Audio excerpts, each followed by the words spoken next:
pessoal, alunos da Fateluz, mais uma vez, é um prazer estar aqui novamente com vocês para tratarmos de um assunto tão peculiar, tão importante, chamado heresiologia. E hoje nós vamos estudar acerca de algo muito importante. Nós já aprendemos o que é religião, nós já aprendemos o que é doutrina, então agora precisamos aprender a identificar uma heresia. O que vem a ser uma heresia? Como identificá-la? Para isso, primeiro nós precisamos entender, definir essa palavra heresia. A palavra heresia vem do grego aireses, significa preferência. É o ato de um indivíduo ou grupo de se afastar da palavra de Deus. Desejo, vontade, preferência, ato de se afastar da palavra de Deus. O ato de um grupo ou de um indivíduo se afastar das verdades da palavra, se afastar do alicerce, da base, do fundamento da palavra de Deus. Heresia também é a prática de adotar as suas próprias ideias ou de outro acima daquilo que Deus preceitua. Eu estou na igreja, o pastor está me ensinando a doutrina, a sã doutrina, a palavra de Deus, só que eu não concordo, eu não acho correto, não acho legal o que o pastor está falando. Esse pastor está falando isso aí da doutrina, mas eu não acho correto não. E o que você acha correto então? Eu tenho uma ideia diferente. Aí em cima daquela ideia ele vai influenciar ele mesmo e a outros a abrir um movimento para poder ensinar diferente daquilo que o pastor dele estava ensinando, né? Então a heresia é adotar também as ideias próprias ou de outras pessoas, discordando da palavra de Deus, da palavra da sã doutrina. Heresia também, ela se manifesta quando ocorre o abandono da verdade. Jesus ele vai dizer no Evangelho de Mateus, capítulo 14, versículo 6, novamente ele diz que ele é o caminho e a verdade e a vida. Ele está dizendo que ele é a verdade. E conhecereis a verdade, e a verdade vos libertará. Né? Se o Filho vos libertar, a verdade, verdadeiramente sereis livres. Mas há aqueles que decidem de forma consciente pelo abandono da verdade. Então, ele está saindo da onde ele se encontra, que é a verdade, está entrando pelos caminhos do erro, e isso se constitui em heresia. O que era heresia no século I? Heresia no primeiro século, na igreja, no ambiente que a igreja primitiva habitava, existia, os primeiros cristãos. O que era heresia? Heresia era negar o evangelho pregado pelos apóstolos. Inclusive, irmãos,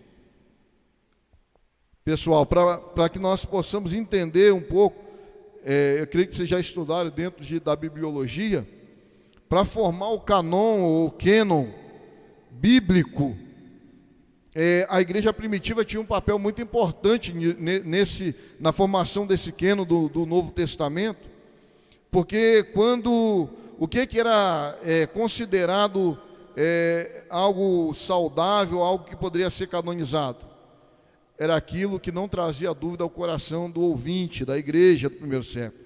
Aquilo que vinha no seu coração e que gerasse qualquer dúvida, a mínima que fosse, eles na dúvida, eles preferiam descartar aquele manuscrito para que não incorresse em estar difundindo, ensinando uma heresia entre as igrejas.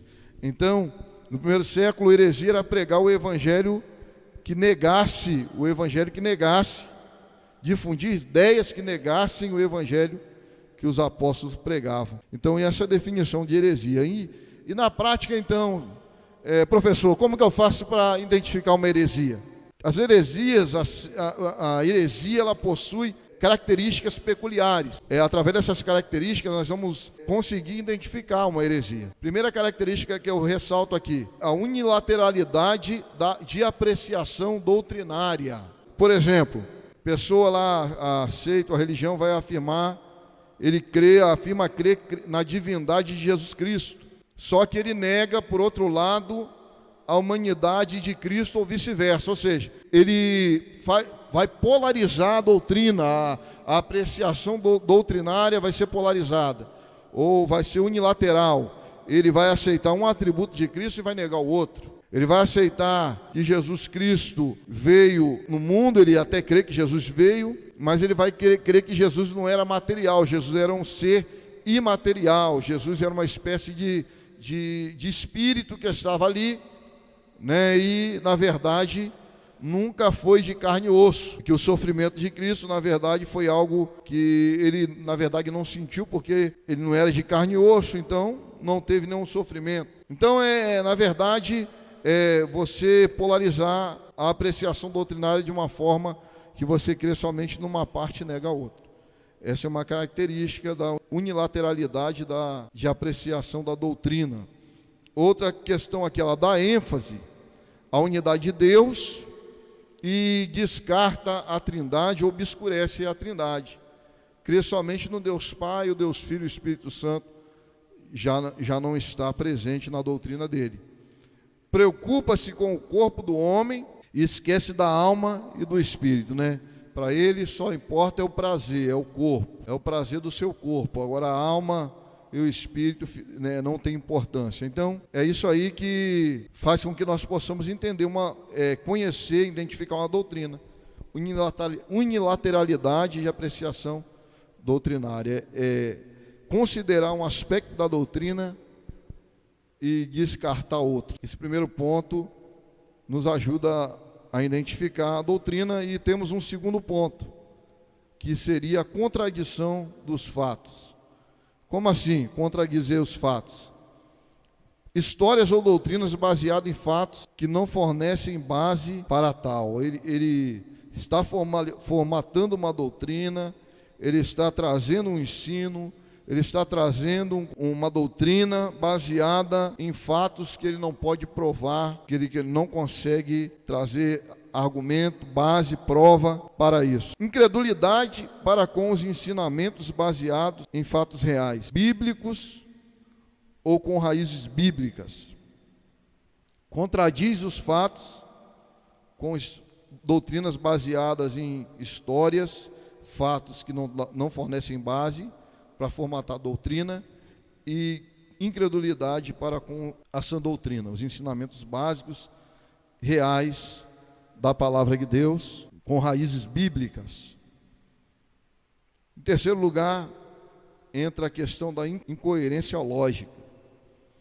Como assim? A maioria das heresias não resiste a uma confrontação lógica com a história, ciência, a Bíblia, a própria religião. Não tem incoerência lógica. Se você buscar no contexto histórico, na história daquela seita, na história de como que aquela heresia surgiu, você começa a encontrar umas fragilidades que, se você começar a confrontar à luz da Bíblia, à luz da ciência, da própria religião, da história da fundação daquele movimento, não consegue permanecer, não resiste a um confronto dessas ideias e desses pensamentos. Qual seria o mal das heresias? As heresias precisam ser conhecidas porque as heresias são um mal que está devorando a igreja de Cristo.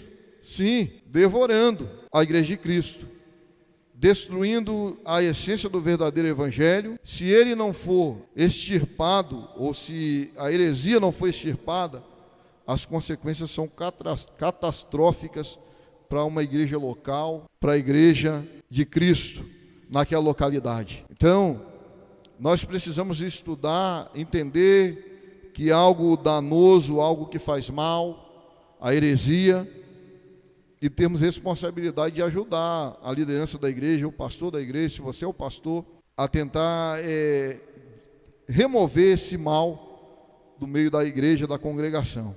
Então, líderes e mestres influentes, a cada dia nós temos visto mais isso acontecer, usam a mídia para distorcer a palavra de Deus, não generalizando, mas muitos têm feito isso. usa a mídia para distorcer a palavra de Deus e para promover doutrinas que só trazem confusão e instabilidade espiritual.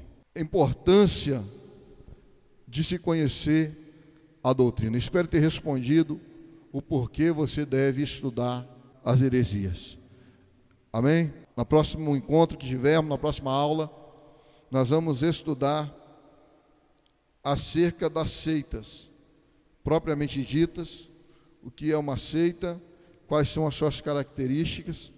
Nós vamos estar estudando acerca deste assunto e como nós vamos identificar as seitas. Até lá, fiquem com Deus e um grande abraço. Deus abençoe a todos.